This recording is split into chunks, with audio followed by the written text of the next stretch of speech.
with the speech is cars. By the way, cars as in vehicles, motor cars. So, how many of you can remember some of your early car journeys?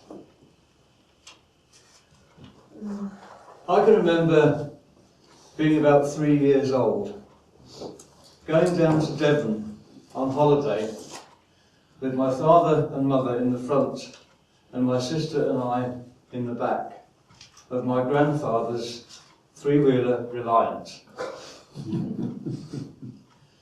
For some reason, we always travelled overnight.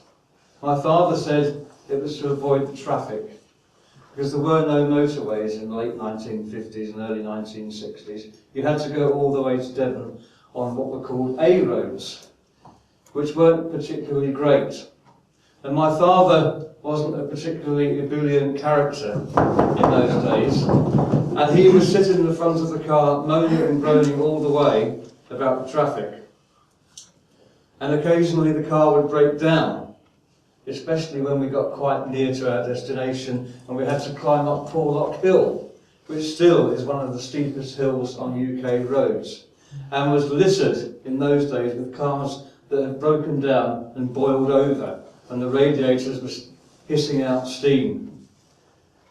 And I could also remember the ubiquitous tartan travel rug that my parents used to use to cover my sister and I up to keep us warm while we slept, or supposedly slept, all the way down there. Although really we were too excited to sleep, and we would keep glancing at each other and pretending to be asleep when we really weren't. My father didn't get his first car until I was about 8. Somebody gave him an old Ford Popular van. You've heard of the sit up and beg Ford Populars? Some of you will be too young to remember this. Some of you might remember. They were a classic car of their day. I can remember this car having to be started with a handle on numerous occasions. When my father was given it, it had no seats in the back and no windows in the side.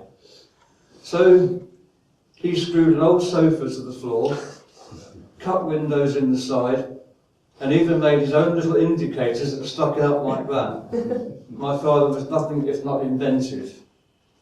And we did have a few trips down to Devon and Cornwall in that one as well. As the family got bigger, I'm the oldest of 6, they all came along with monotonous regularity one after the other.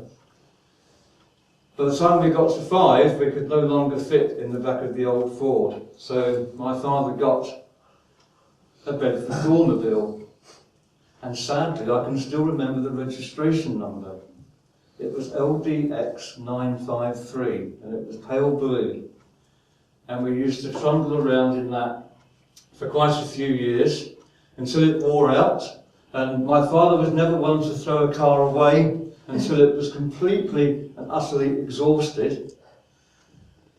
And then he bought another Dormobile, which was white. And we used to go around in that. And that was the car we had when we moved to London. And I can even remember the registration number of that, but I won't bore you with it, because that would be sad and rather anal, I think. A few years after we moved to London, the white Dormobile went to the Dormobile home in the sky, and we ended up with a boring grey Commer minibus. By this time there were 6 of us, and we also used to pick a lot of people up and take them to church. So we had almost like a family with about 12 people would be in this minibus quite often. I had a little corner I used to sit in the back and hide and listen to all the conversations that were going on between the adults in the front. By the time I left home when I was 17, my father still had this Commer. And I then didn't have a car at all for a long time. I once drove a stolen Austin Cambridge about 100 yards. I'm not going to tell you that story in too much detail. I'll save that for another speech. When I was 18, a friend of mine, even though I hadn't passed my test and couldn't really drive, a friend of mine and I bought ourselves a car for £300, and it was a Ford Cortina Mark I 1600 GT. And I can remember my flatmate driving to Liverpool in it. We got to Liverpool without any problems at all.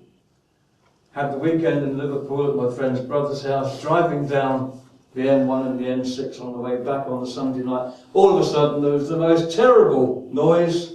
The exhaust had fallen off.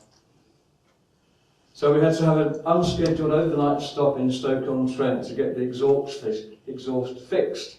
The next morning, the gentleman in the garage said, "It's not surprising that fell off. Somebody's put a Ford Anglia exhaust onto a Ford Cortina." And then I didn't have a car at all for many years, because not long after that I got a job on the railway. I lived in London. I didn't need a car. I had cheap travel on the tube and free travel on the trains. It wasn't until I moved to Peterborough in 1992 that I finally bought a car, and it was a battered old Ford Fiesta, which I kept for about 2 years. Since then I've had 2 Ford Escorts, a Ford Orion, and my current Ford Focus, which I've had for 7 years. And that, fellow Toastmaster and most welcome guests, is my life in cars. Mr. Toastmaster.